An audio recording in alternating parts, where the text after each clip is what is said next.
Hello मेरे प्रिय बच्चों, आज 12वीं क्लास के दिगंत का भाग 2 का पहला जो पाठ है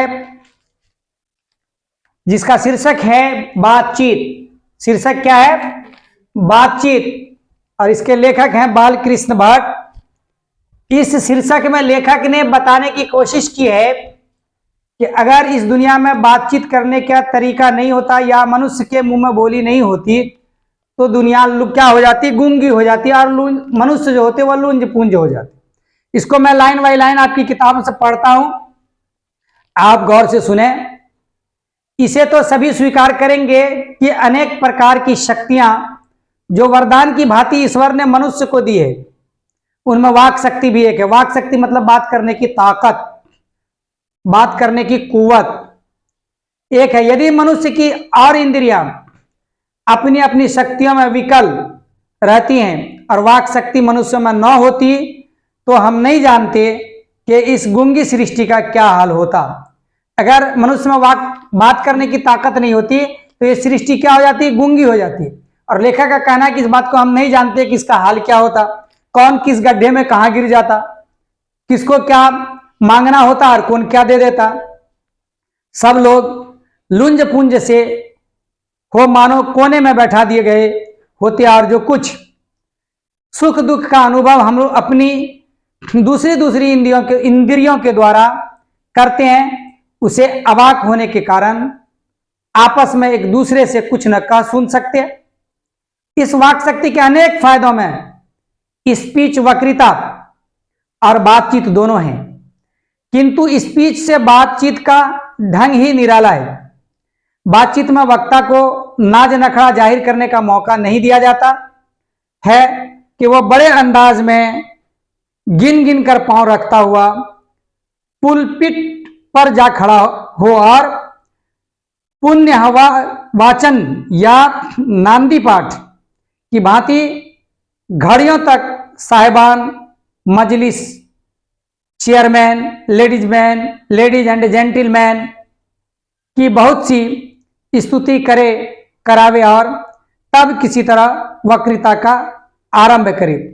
बातचीत में इस बात की गुंजाइश नहीं होती है कि कोई भी बात करने वाला ये बोले, क्या बोले कि साहबान मजलिस, लेडीज एंड जेंटिलमैन, चेयरमैन, आदरणीय सभापति या और दूसरी बातें। क्योंकि बात जो करने का जो ये होता है वो अपने मन की बात होती है। एक मनुष्य अपनी बात दूसरे मनुष्य के सामने रखता है, लेकिन स्पीच में यह सब चीज होती है।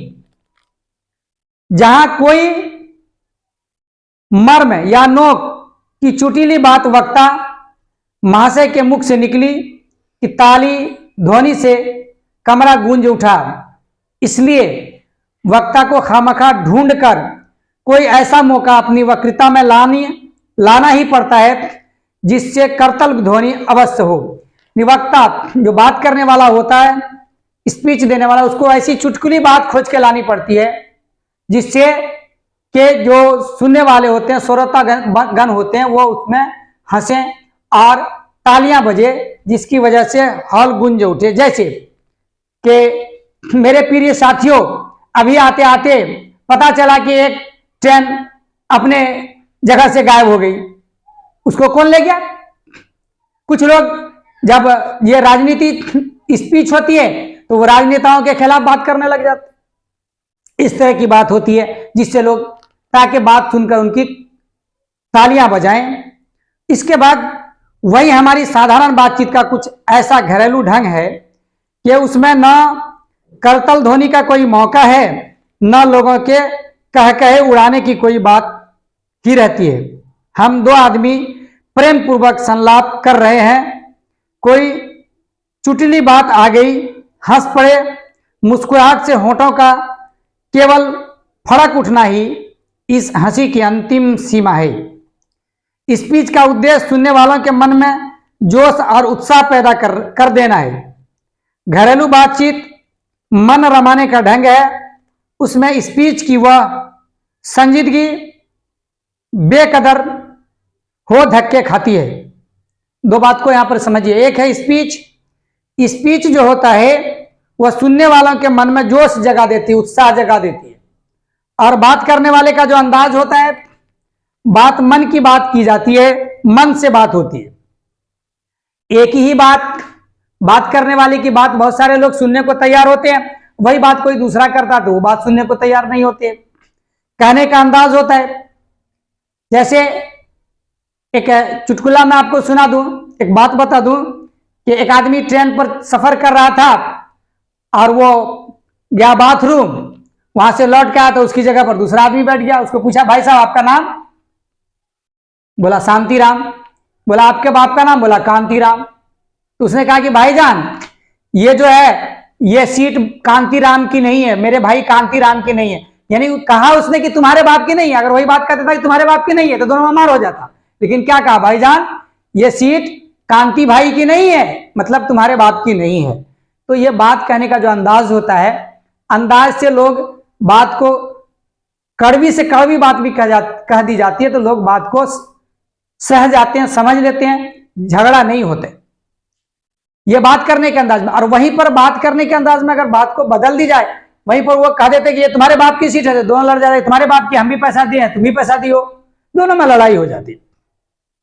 जहां आदमी की अपनी जिंदगी मजेदार बनाने के लिए खाने पीने चलने फिरने आदि की जरूरत है, वहां बातचीत की भी उसको अत्यंत आवश्यकता है। जिस तरह मानव का जीवन के लिए खाना पीना और दूसरी चीज चलना फिरना ये सब आवश्यक है, उसी तरह बातचीत करना भी आवश्यक है, जिसको अभी आगे बताया जाएगा कि जो कुछ मवाद या धुआं जमा रहता है वह बातचीत के जरिया भाप बनकर बाहर निकल पड़ता है।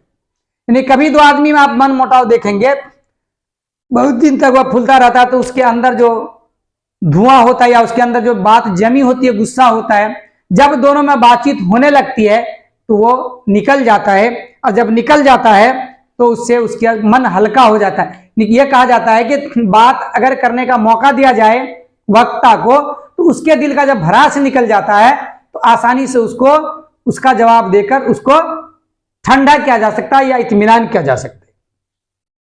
चित्त हल्का और स्वच्छ हो, परम आनंद में मग्न हो जाता है। बातचीत का भी एक खास तरह का मजा होता है। जिनको बातचीत करने की लत पड़ जाती है वे इसके पीछे खाना पीना भी छोड़ देते हैं। जैसे एक देहाती मकुला है, बातचीत, यहां कहा जाता है कि बातचीत का जिसको लत लग जाता है वो इसके पीछे खाना पीना भी छोड़ देता है। तो हमारे देहात में एक देहाती मकुला है कि एक औरत को दौड़ती जाके कहती है, फटकी घर में आग लग लो, तो वो औरत जवाब देती है, क्या लगले तो लगले, हमको फटके दे। यानी कहने का मतलब कि घर जला तो जला, जलने दो, हमको बात करने दो, फटकने दो। यह असल मकसद है कहने का। वो खाना पीना भी छोड़ देता है जब उसको फटके यानी बात करने की लत लग जाती है। बातचीत भी एक खास तरह का मजा होता है। जिनको बातचीत करने की लत पड़ जाती है वे इसके पीछे खाना पीना भी छोड़ बैठते हैं। अपना बड़ा हर्ज कर देना उन्हें पसंद आता है, पर वे बातचीत का मजा नहीं खोना चाहते। अब एक नाम है इसमें जो रॉबिन्सन क्रूसो का किस्सा बहुधा लोगों ने पढ़ा होगा, जिसे 16 वर्ष के बाद या 16 वर्ष तक मनुष्य मुख देखने को नहीं मिला। 16 वर्ष तक रॉबिन्सन क्रूसो को मनुष्य का मुंह देखने को नहीं मिला, या मनुष्य की आवाज उसके कानों में नहीं गई, मनुष्य की बोली उसके कानों में नहीं गई। वो किसके साथ, कुत्ता बिल्ली आदि जानवरों के बीच में रहा। 16 वर्ष के उपरांत तो उसने फ्राइडे के मुख से एक बात सुनी। किसके मुंह से? फ्राइडे के मुंह से सुनी। जो फ्राइडे ने क्या कहा, फ्राइडे ने बात तो आवाज फ्राइडे की थी पर बोली किसकी थी? यद्यपि उसने अपनी जंगली बोली में कहा था, इन जंगली जानवरों की बोली में उसने कहा था, उसने मनुष्य की आवाज मनुष्य की थी पर बोली मनुष्य की नहीं थी, भाषा मनुष्य का नहीं था। भाषा किसका था? जंगली जानवरों का भाषा था। पर उस समय रॉबिन्सन को ऐसा आनंद हुआ मानो उसने नए सिरे से फिर से आदमी का चोला पाया। रॉबिन्सन क्रूसो को लगा ये कि उसने आदमी का क्या पा लिया? चोला पा लिया। इससे सिद्ध होता है कि मनुष्य की वाक शक्ति में कहां तक लुभा लेने की ताकत है, जिनसे केवल पत्र व्यवहार है, कभी एक बार भी साक्षात्कार नहीं हुआ। उन्हें अपने प्रेमी से बातें करने की कितनी लालसा रहती है। अपना आभ्यंतरिक भाव दूसरे पर प्रकट करना और उसका आशय आप ग्रहण कर लेना शब्दों के ही द्वारा हो सकता है। इसमें कहा यह जा रहा है कि रॉबिन्सन क्रूसो को जो आनंद हुआ उसको लगा कि अब हम नई दुनिया में आ गए हैं। इसी तरह एक प्रेमी और प्रेमिका, एक प्रेमी अपने पत्र व्यवहार से अपने प्रेमिका को पत्र लिखता रहता है, पर उससे आमने सामने बातचीत नहीं होती है, तो ये दिल की लालसा रहती है, हमेशा हमेशा दिल में इस बात का जज्बा रहता पैदा होता रहता है कि किसी तरह बात हो जाती। लोग बात करने की कोशिश करते हैं, लेकिन पत्रों के माध्यम से जो बात होती रहती है वह दूर बैठे बात होती है, उसमें उतना इंटरेस्ट, स्वाद या मजा नहीं होता। सच है, जब तक मनुष्य बोलता नहीं तब तक उसका गुण या दोष प्रकट नहीं होता। जैसा कि बोर्ड पर भी मैंने लिखा है कि जब तक मनुष्य बोलता नहीं तब तक उसके मन का यानी गुण और दोष प्रकट नहीं होते। किसी मनुष्य को आप अच्छा और बुरा उस वक्त कह सकते हैं जब वह बोलता है, उससे बातचीत कीजिएगा, उससे बातचीत करने के अंदाज से आपको पता चलेगा कि उस मनुष्य का जो व्यवहार है वो अच्छा है या बुरा। बेन जॉनसन का यह कहना है कि बोलने से ही मनुष्य के रूप का साक्षात्कार होता है, बहुत ही उचित जान पड़ता है। यानी बेंसन ने कहा कि जब मनुष्य बोलता है तभी उसका साक्षात्कार होता है, तभी उसके अंदर छिपी हुई बातों की, अंदर जो छिपी हुई क्वालिटी है, अंदर जो छिपे हुए गुण है वो बाहर आते हैं। इसके बाद इस बातचीत की सीमा 2 से लेकर वहां तक रखी जा सकती है जहां तक उनकी जमात, मीटिंग या सभा न समझ ली जाए। ये वहां तक रखी जा सकती है जहां तक जो लोग समझ लें, बात करने वाले की बात सुनने वाले लोग समझ लें ये बात। लेकिन इसके विपरीत एक बात कही जा रही है, वह है एडिसन का मत। एडिसन का मत है कि असल बातचीत 2 व्यक्तियों के बीच हो सकती है, सिर्फ 2 व्यक्तियों के बीच। जो मैंने लिखा भी है कि बातचीत जो है 2 व्यक्तियों के बीच ही सही बात हो सकती है। किसने कहा? असल बातचीत 2 व्यक्तियों के बीच हो सकती है, ये एडिसन का मत है। किसका मत है? एडिसन का मत। असल बातचीत अगर 3 आ गया तो वहां पर मौजू बदल जाता है। ये बात अभी एडिसन बोलेंगे आगे, लेखक लिखा है उनके इसमें, जिसका तात्पर्य यह हुआ कि जब 2 आदमी होते हैं तभी अपना दिल एक दूसरे के सामने खोलते हैं।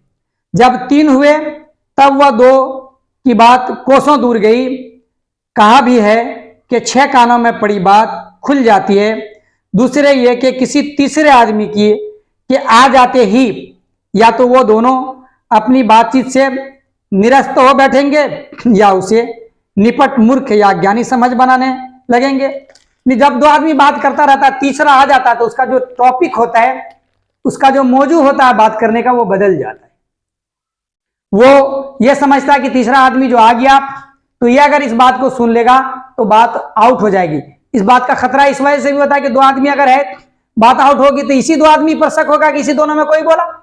लेकिन तीसरा जब होगा तो हर एक दूसरे के पर इल्जाम लगा कि मैं नहीं बोला, वो बोला, मैं नहीं बोला, वो बोला करते हुए ये बात कितने कानों में चली जाएगी और पता नहीं चलेगा। लेकिन इसकी एक मिसाल इन्होंने इसका उदाहरण दिया है।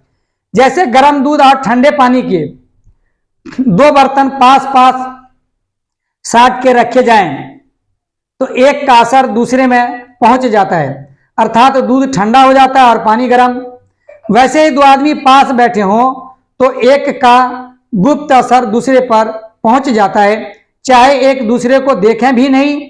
तब बोलने को कौन कहे, एक के शरीर की विद्युत दूसरे में प्रवेश करने लगती है। जिस तरह 2 बर्तन हो, एक बर्तन में ठंडा पानी रखा जाए, एक बर्तन में गर्म पानी, गर्म दूध, और दोनों को सटा दिया जाए तो गर्म दूध वाला जो बर्तन है वो ठंडा पानी वाला जो बर्तन है धीरे धीरे वो भी गर्म होने लगे। कहने का तात्पर्य यह है कि जब 2 आदमी एक साथ रहता है तो एक का आचरण दूसरे में जरूर जाता, बात करने का अंदाज हो, काम करने का अंदाज हो या एक दूसरे से मिलने का अंदाज हो, ये एक दूसरे से दूसरे में चला जाता है।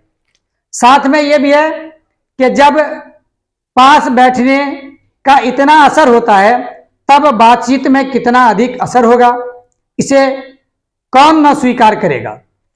अस्तु, अब इस बात को 3 आदमियों के साथ देखना चाहिए। मानो एक त्रिकोण सा बन जाता है, एक त्रिकोण बन जाता है 3 कोण वाला, जिसे हम त्रिभुज भी कह सकते हैं। 3 कोण से बात करने वाला, ये 3 आदमी हो गया तो ये त्रिकोण हो गया, 3 कोण।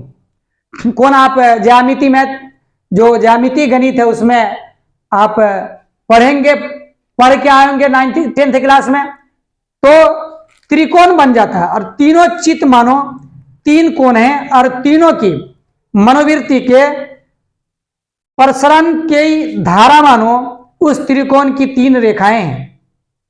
गुपचुप असर तो उन तीनों में परस्पर होता ही है। जो बातचीत 3 में की गई वह मानो अंगूठी में नग की जड़ जाती है। उपरांत जब 4 आदमी हुए तब बेतकल्लुफी को बिल्कुल स्थान नहीं होता। 3 आदमी में किसी तरह बातचीत चल सकती है। जिस तरह अंगूठी का नगीना, अंगूठी में जो पत्थर लगाया था उसको नगीना कहते हैं, वो उस तरह हो सकती है तीसरा आदमी। लेकिन जब चौथा आदमी आ जाता है तो बात क्या होती है कि बेतकल्लुफी खत्म हो जाती है। बेतकल्लुफी का मतलब यह है कि बेबाक होकर बात नहीं हो पाती है, क्योंकि एक डर लगा रहता है मन में कि जो बात की जाती है, बात की हो रही है, हो सकता है कि इस चौथे आदमी के द्वारा ये बात फैल जाए या खिड़ जाए, जिससे समाज में या और जगह मेरी जो है या बात करने वाले की वक्ता की जो है वो क्या हो सकती है, किरकिरी हो सकती है, या उसको उसके लिए परेशानी का सबब बन सकती है।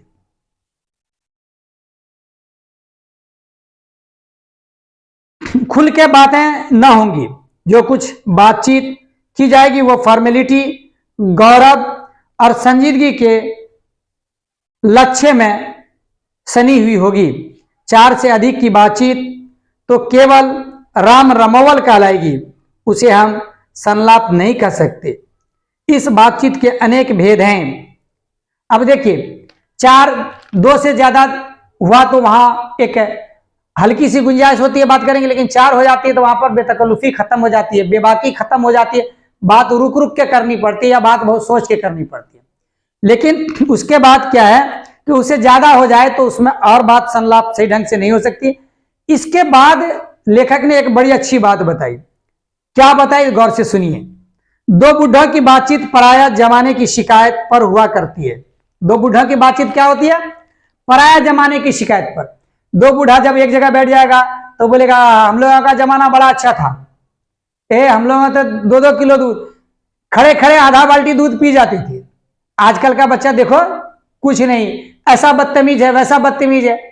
इस पर एक बात मुझे याद आई कि एक बूढ़ा आदमी कहीं जा रहा था रास्ते में, और वो टग के गिर गया, यानी आल में ठोकर लगी। आल जो खेतों के चारों तरफ बांधा जाता है उसको आल बोलते हैं, उसमें ठोकर लगा, गिर गया। गिर जाने के बाद बोला क्या जा रे जवानी। और जब खड़ा हुआ तो चारों तरफ देख के बोलता कि मैंने जवानी में कौन सा ढंगा उड़ाया था।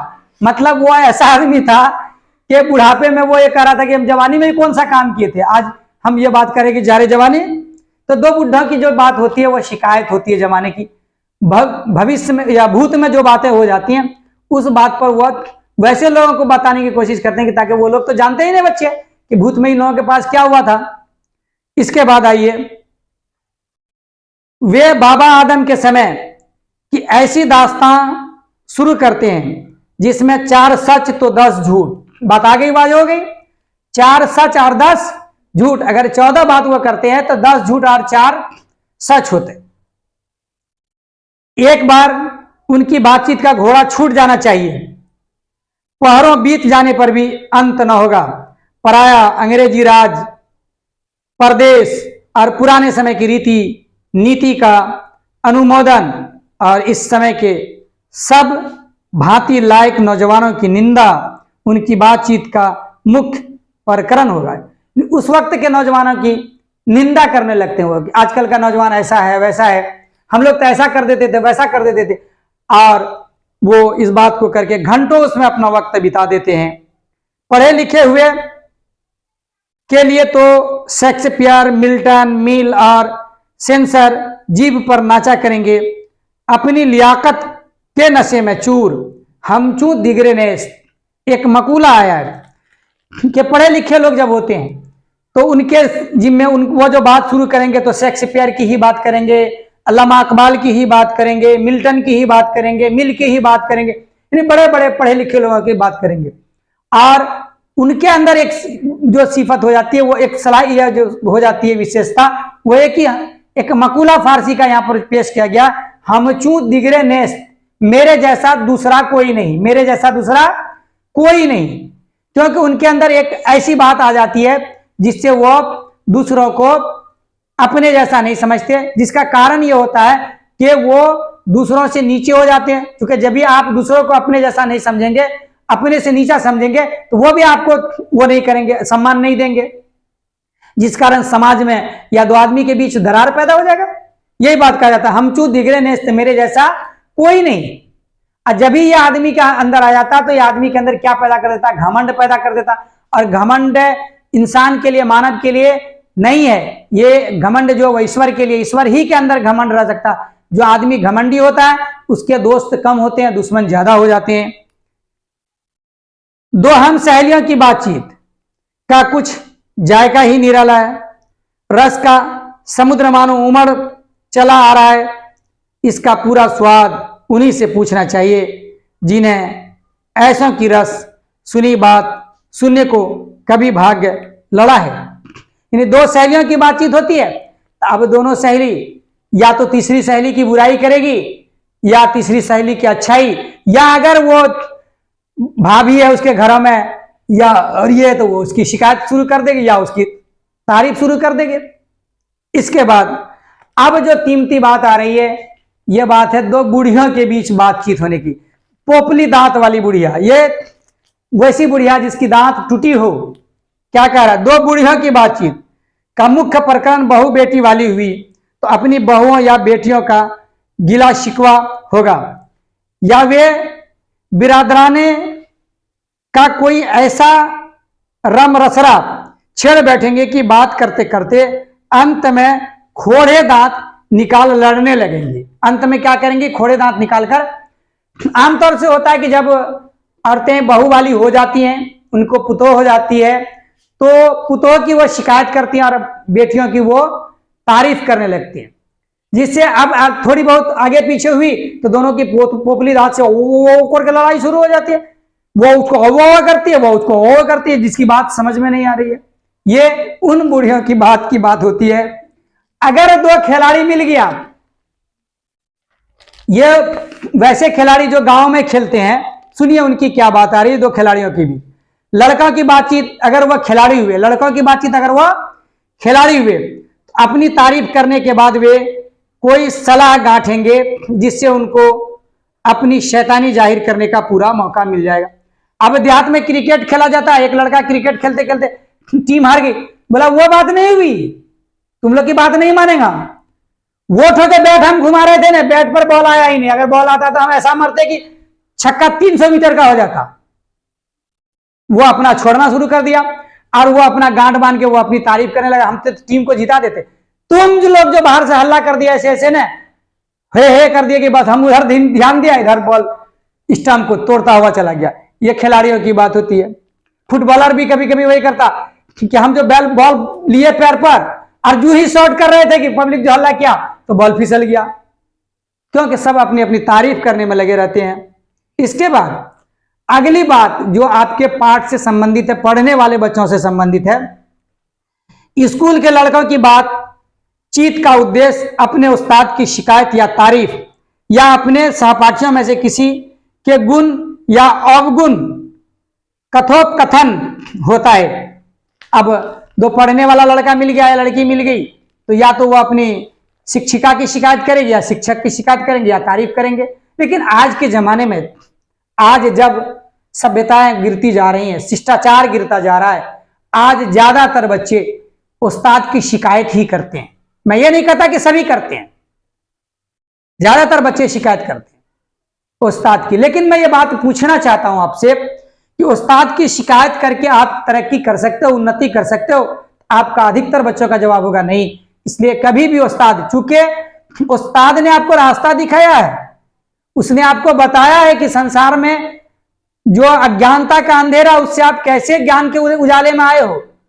उस्ताद की तारीफ हमेशा करनी चाहिए, उसे कभी उनकी शिकायत करके उनके मन को दुख नहीं पहुंचानी चाहिए। अगर उस्ताद सुन रहा या नहीं सुन रहा, लेकिन जिसने आपको इस संसार में पैदा किया वो जरूर सुन रहा है, वो इसका जरूर वो कर देगा आपके साथ। आगे आइए। पढ़ने में कोई लड़का तेज हुआ तो कभी अपने सामने दूसरे को कुछ न गिनेगा। पढ़ने में अगर कोई लड़का तेज हो गया क्लास में तो वो दूसरे को कुछ नहीं गिनेगा, वो किसी को कुछ नहीं मानेगा, फिर वही हम चूती गिरे नेस्त वाली बात आ जाएगी। सुस्त और बोधा हुआ तो दबी बिल्ली का सा स्कूल भर को अपना गुरु ही मानेगा। अगर लड़का बच्चा, पढ़ने वाला बच्चा, बच्ची दोनों अगर सुस्त हो जाए, पढ़ना अच्छा से नहीं आए, तो वो पूरे स्कूल को ही, पूरे क्लास को ही अपना गुरु मानेगा। कैसे? जो जो कह देगा उसी को सही मानेगा, क्योंकि उसके पास तो जानकारी है नहीं कि जवाब देगा कि ये सही कि गलत है। इसके अलावा बातचीत की और बहुत सी किस्में हैं। राजकाज की बातचीत, व्यापार संबंधी बातचीत, दो मित्रों में प्रेम लाभ इत्यादि। हमारे देश में अशिक्षित लोगों में बतकही होती है। लड़की लड़के वालों की ओर से एक एक आदमी बिचवई होकर दोनों में विवाह संबंध की कुछ बातचीत करते हैं। उस दिन से बिरादरी वालों को जाहिर कर दिया जाता है कि अमुक की लड़की का अमुक के लड़के के साथ विवाह पक्का हो गया, और ये रस्म बड़े उत्सव के साथ की जाती है। देखिए, आमतौर से जब लड़की लड़का बड़ा होता है तो दोनों के शादी की बात होती है, विवाह की बात होती है। इसमें एक बिचौलिया होता है जिसको वकील के नाम से जाना जाता है, तीसरा व्यक्ति जो लड़का वाले और लड़की वाले की तरफ से भी बातचीत करते हैं। लेकिन आज के जमाने में एक बात बड़ी वो हो रही है, लड़की वाला अगर देना चाहता है 20 रुपया तो वो बिचौलिया क्या कहता है, वो वकील क्या कहता है, नहीं 60 रुपया हम तो को दिला दे, तू परेशान मत रहो। मिलियन दी कैसे नहीं, हम कहेंगे देगा कैसे नहीं। अब उसकी वजह से आज जो ये विवाह और इसकी बातचीत है, ऐसे वकीलों की वजह से ये बोझ बनता जा रहा है, ये समाज के लिए एक बड़ा गहरा शोक होता जा रहा है। आइए, अब चंडू खाने की बातचीत भी निराली होती है। निदान बात करने के अनेक प्रकार और ढंग। चंडू खाने यानी शराब खाने की, मैं खाने के जो लोग होते हैं उसकी बात क्या होती है, निराली होती है। निराली कैसी होती है? जब उस पर उसका नशा चढ़ जाता तो दुनिया का बादशाह वही कहलाने लगता है। मैं एक बात आपको बता दूं, यहां पर एक हंसी आपके सामने ला दें। हंसी नहीं, ये बहुत हकीकत है, इस पर गौर कीजिएगा जरा सा। एक फकीर रोजाना भीख मांगता था मंदिर और मस्जिद के सामने। कहा? मंदिर और मस्जिद के सामने। मंदिर और मस्जिद में वैसे लोग जाते हैं जो सब होते हैं बहुत ही मेहनत करके पैसे कमाते हैं। तो 20-25 आदमी उसको पैसा देता है, 50 आदमी देता था 1 रुपये का, उसको होता था 50 रुपया। एक दिन वह इत्तेफाक से मैं खाने के सामने चला गया, यानी शराब के भट्टी के सामने चला गया। एक शराबी अंदर से शराब पी के निकला और जेब में हाथ ठोका और उसको 100 रुपया का दे दिया। तो वो भिखारी बेचारा बोला क्या, ए ईश्वर, ए अल्लाह, तू रहता कहीं और है, पता कहीं और का देता है। मतलब तू है यहाँ, एक ही आदमी हमको 100 रुपया दे दिया और तू पता दिया देता है कि हम मंदिर मस्जिद में रहते हैं। ऐसी बात नहीं, मंदिर ही मस्जिद में ईश्वर रहते हैं। लेकिन उसको जो नशा था वो दूसरे की दौलत का पैसा 100 रुपया दे दिया, और जो अपना कमाते हैं वो धीरे धीरे 1 रुपया 2 रुपया का देते हैं। तो ये चंडू खाने के लोगों की बात हुई। तो हम लोग आगे बढ़े। देखिए, आर्ट ऑफ कन्वर्सेशन यानी बात करने की जो हुनर है, इसमें सबसे आगे कौन है? इसमें यूरोप के लोग सबसे आगे हैं। यानी यूरोप के लोगों में बात करने का हुनर है, आर्ट ऑफ कन्वर्सेशन यहां तक बढ़ा है कि स्पीच और लेख दोनों इसे नहीं पाते। इसकी पूर्ण शोभा काव्य कला प्रवीण विद्वान मंडली में है। ऐसी चतुराई के प्रसंग छेड़े जाते हैं कि जिन्हें सुन कान को अत्यंत सुख मिलता है। सुहृद गोष्ठी इसी का नाम है। सुहृद गोष्ठी इसी का नाम। ऐसी बात छेड़ दिया है कि लोग, सुनने वाले लोग क्या करें, सुनते रहें। और सुहृद गोष्ठी की बातचीत की यह तारीफ है कि बात करने वाले की लियाकत अथवा पंडिताई का अभिमान या कपट कहीं एक बात में भी प्रकट न हो, वरना क्रम में रसाभास पैदा करने वाले शब्दों को बरकते हुए चतुर सयाने अपनी बातचीत को सरस रखते हैं। वह रस हमारे आधुनिक शुष्क पंडित की बातचीत में, जिसे शास्त्रार्थ कहते हैं, कभी आवेगा ही नहीं। मुर्ग और बटेर की लड़ाई की झपटा झपटी के समान उनकी नीरस कांव कांव में सरस संलाप की चर्चा ही चलाना व्यर्थ है। बटेर और मुर्गे की लड़ाई, जो पढ़े लिखे लोग होते हैं उनके लिए यह बात कही जा रही है कि उनके बात करने की जो सलाहियत, लियाकत होती है, उनके बात करने में जो अंदाज होता है, उस अंदाज से जो रस उभरता, रस टपकता, उस रस से उनकी बात का, उनके अंदाजा का, उनके बात करने की सलाहियत, उनके अंदर का जो व्यक्तित्व वो झलकता है। और नीरस कांकों में सरस संलाप की चर्चा ही चलाना व्यर्थ है, वरना कपट और एक दूसरे को अपने पांडित्य के प्रकाश से बाद में परास्त करने का संघर्ष आदि रसाभास की सामग्री वहां बहुतायत के साथ आपको मिलेगी। घंटे भर तक कांव कांव करते रहेंगे तो कुछ न होगा। बड़ी कंपनी और कारखाने आदि बड़े से बड़े काम इसी तरह पहले दो चार दिली दोस्तों की बातचीत से शुरू किए गए, उपरांत बढ़ते बढ़ते यहां तक बढ़े कि हजारों मनुष्यों की उनसे जीविका चलने लगी और साल में लाखों की आमदनी होने लगी। बड़ी बड़ी कंपनियां जो आज पूरी दुनिया में छाई हुई हैं, ये कंपनियां एक बैग इतनी बड़ी नहीं होगी। छोटी सी बात आई मन में और उसने शुरू किया, 2 आदमी 4 आदमी मिलके, अब धीरे धीरे पार्टनर हो गया, उसका उत्पाद को उपयोग करने वाला उपभोक्ता बढ़ता गया, और जब बढ़ता गया तो उससे उसकी कंपनी की ये भी बढ़ती गई, दायरा भी बढ़ता गया उसका, और उससे उसका उपयोग भी बढ़ता गया, इसलिए कंपनी में लाखों की आमदनी होने लगी। 25 वर्ष के ऊपर वालों की बातचीत अवश्य ही कुछ न कुछ सारगर्भित होती होगी।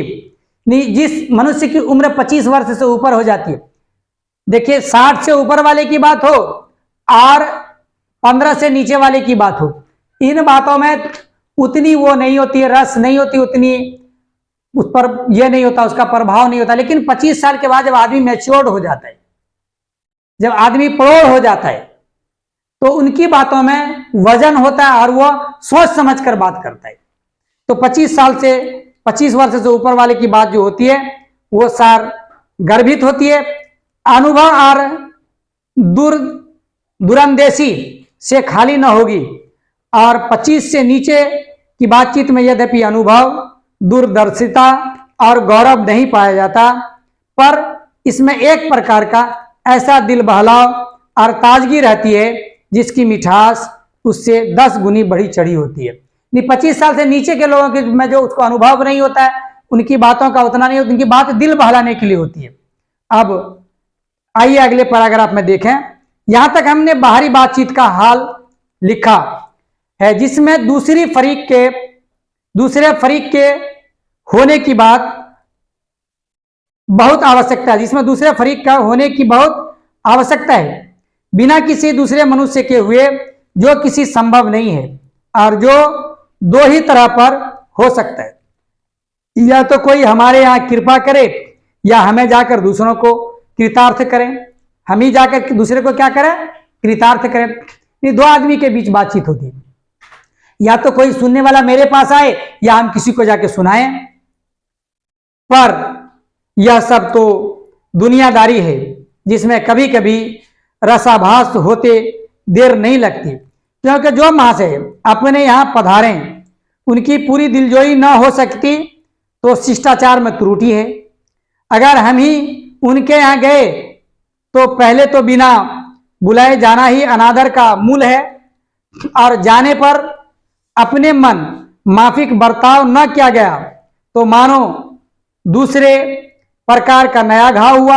यानी किसी को बुलाया गया, बिना बुलाए हुआ आए और उनका उस तरह का कदर नहीं हुआ, तो वो एक शिष्टाचार की त्रुटि हो गई। और हम किसी के अगर चले गए बात करने के लिए, अगर वह मेरे मन के मुताबिक मेरा स्वागत नहीं किया, तो यहां भी एक त्रुटि हो गई। इसलिए सबसे उत्तम प्रकार बातचीत करने का हम यही समझते हैं कि हम वह शक्ति अपने में पैदा कर सकें कि अपने आप बात कर लिया करें, अपने आप बात कर लिया करें। ये बात यानी अपने में अपनी चीज को बात करते हुए अपने बात को समझने की कोशिश करें। हमारी भीतरी मनोवृत्ति प्रतिक्षण नए नए रंग दिखाया करती है।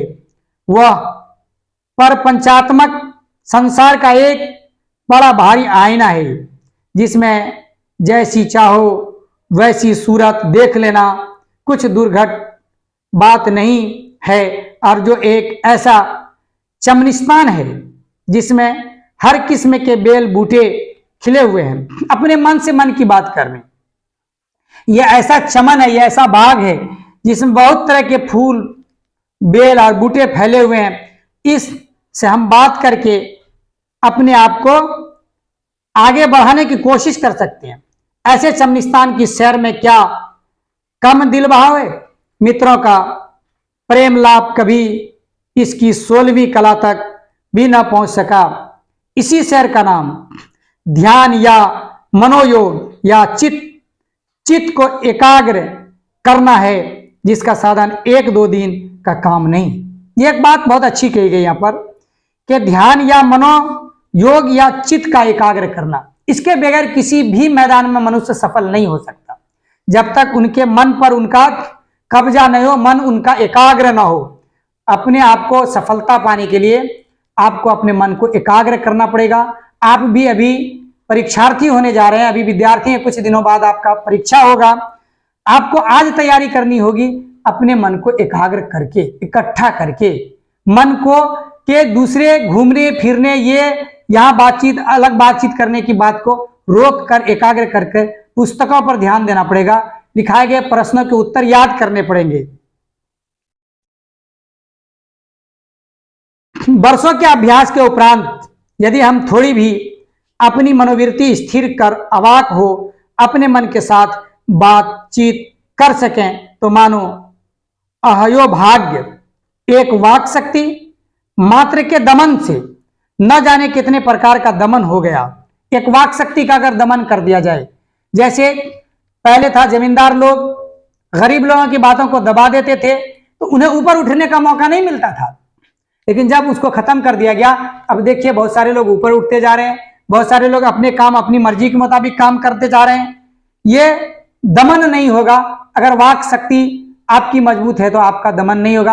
आप अगर किसी कार्यालय में काम करने जाते हैं, आपको बात करने का अंदाज अच्छा है तो आप अच्छे अंदाज से बात कर सकते हैं। इसी पर किसी ने कहा कि बनोगे खुसरू अकली में दिल, शीरी जमा होकर जहांगीरी करेगी यादा नूरे जहां होकर। यानी जहांगीर की बादशाही तो नूर जहां करती थी, क्यों करती थी कि इसलिए कि उसकी बात में मिठास थी। तो आपकी बात में भी अगर मिठास है, आप कहीं अपना काम करने जाते हैं तो आपका काम आसानी से हो जाएगा। अगर कड़वाहट है तो काम नहीं भी हो सकता या देर से हो सकता है। अब इसमें एक बात कही गई, हमारी जीवा कतरनी के समान सदा स्वच्छंद चला करती है। उसे यदि हमने काबू में कर लिया तो क्रोधाधिक बड़े बड़े अजय शत्रुओं को बिना प्रयास जीत अपने वश में कर डाला। यानी हमारी जो जबान है वो चलती रहती है, इस पर अगर हमारा काबू है तो हम बड़े बड़े शत्रुओं को, बड़े बड़े दुश्मनों को अपने कब्जे में कर ले सकते हैं।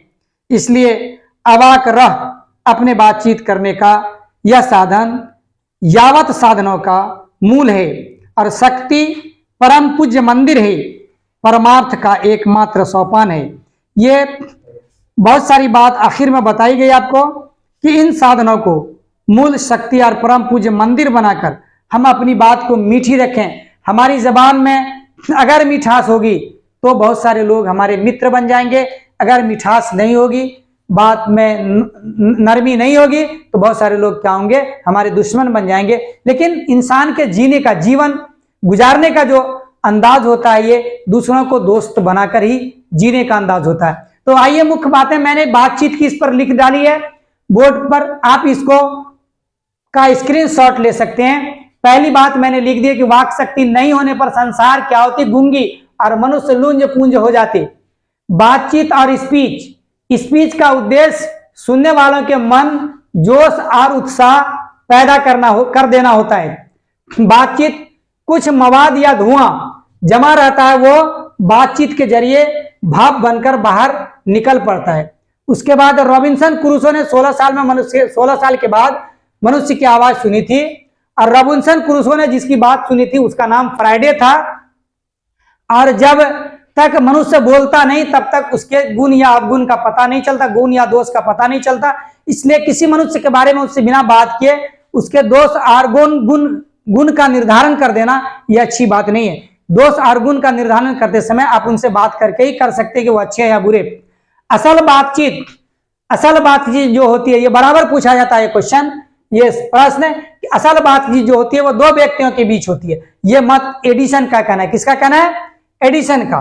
बात करने का हुनर सबसे अच्छा यानी आर्ट ऑफ कन्वर्सेशन जो है ये यूरोप के लोगों का अच्छा है, जिस कारण उनकी हुकूमत, उनका शासन पूरे दुनिया में था। कहा जाता था कि उनके शासन में, उनकी हुकूमत में सूरज नहीं डूबता। आपने इन बातों को सुना, देखा, और ये बालकृष्ण भट्ट की लिखी हुई जो निबंध है बातचीत, इसका ये था भी। आप आइए हमारे साथ जुड़िए, हमारे चैनल यानी आदर्श ज्ञान सेंटर को आप सब्सक्राइब करें और इसका बेल आइकन बटन दबाएं। अपने उन साथियों को जो आपसे दूर बैठे हैं उनको भी इससे जुड़ने के लिए आमंत्रित करें।